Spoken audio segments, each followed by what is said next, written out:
सत्तर जैदी ने बिन्ते दाहिर को लिखते वक्त और बिन्ते दाहिर के मवाद या उसके मदन को मुरतब करते वक्त बहरहाल एक फलसफियाना और मंतकी जो है अप्रोच को मद्देनजर रखा है।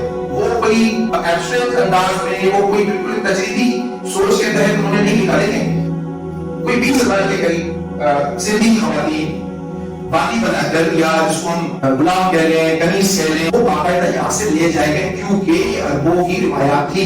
वो जिस जगह पर हमला करते थे वो खवातीन को गुलाम बनाकर बेचा करते थे। ये रिवायत तो थी। अच्छा, ये सिंधिया कैसे क्यों नहीं होना था? ये सिंधिया कैसे भी होना था क्योंकि जंगों की अपनी एक डायनामिक थी उस वक्त। अभी भी वॉर रेजिडेंस होते हैं ना, अभी भी लोगों को जंगी कैदी बनाकर ले जाया जाता है। और देखिए आप छोड़ दें उस वक्त की बात को, आप अक्टूबर 47 को देखें जब ट्राइबल फोर्सेस कश्मीर जाती है तो कश्मीरी खवातीन पीढ़ी के बाजारों में भेजी जाती है। ये अक्टूबर 47 की मैं बात कर रहा हूं। आप छोड़ दें यदि 712 के बाद वो बंदी बनाई गई थी, ये जम्मू में होता है। क्योंकि देखिए जम्मू में जो मकसद है ना वो एक इन्वेस्टमेंट के बाद प्रॉफिट लेना। मुख्तलिफ ट्रेडर, मुख्तलिफ उमरा, उस वक्त के लॉर्ड्स ये जम्मू पर इन्वेस्ट करते थे कि जी से सरकारी जमीन है, गुजरात का साहिल है, साउथ इंडिया नजदीक है, हम श्रीलंका जा सकते हैं। तो मुख्तलिफ ट्रेडर्स इन्वेस्ट करते थे बादशाह को या खलीफा को कि आप लश्कर भेजें, आप लश्कर कशी कीजिए, उसके बाद जो प्रॉफिट मिलेगा वो शेयर होगा, जिसका जितना शेयर बनता है। तो खवातीन को बेचना, उसका शेयर, फिर अपने घरों में को एज अ कनीज ट्रेड। क्योंकि देखिए स्लेवरी या जो स्लेवरी जो ट्रेड थी, जो गुलामों की तिजारत थी, ये मुनाफा का शाहबाज था। अमेरिका में भी हालत सोसाइटी में भी वो गुलाम रखे जाते थे।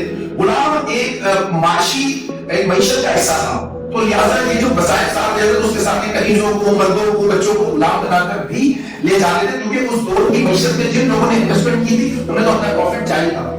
प्रॉब्लम ये कि हमारे यहाँ जो है एक मखसूस मजहब के नाम पर इन तमाम बुराइयों को, इन तमाम चीजों को जो है वाक़ई बंद कर दी जाती है। क्योंकि अक्सर लोग जो है वो असीरात पैदाइश है। हम सब लोग अपनी पैदाइश में असीर हैं। हम जिस मजहब में पैदा होते हैं, जिस ज़बान में पैदा होते हैं, जिस कल्चर में पैदा होते हैं, जिस कौम में, जिस फिरके में पैदा होते हैं, हम समझते हैं कि वो ठीक है, वो दुरुस्त है।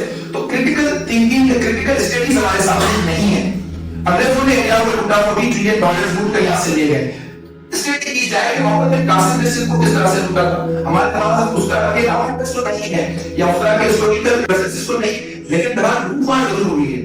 हो सकता है आगे चलकर तारीखदान इस पर भी लिखेंगे, जिस तरह अभी उस समय टाइम ने लिखा था $40 ट्रिलियन ये ब्रिटिश स्टोरी करके ले गए थे, यशस्वी थॉमस ने लिखा है। हो सकता है कि कल को आने वाले राइटर्स सिंध के बारे में लिखेंगे कि उमवी खिलाफत ने, उमवी साम्राज्य ने सिंध को कितना नुकसान पहुंचाया था।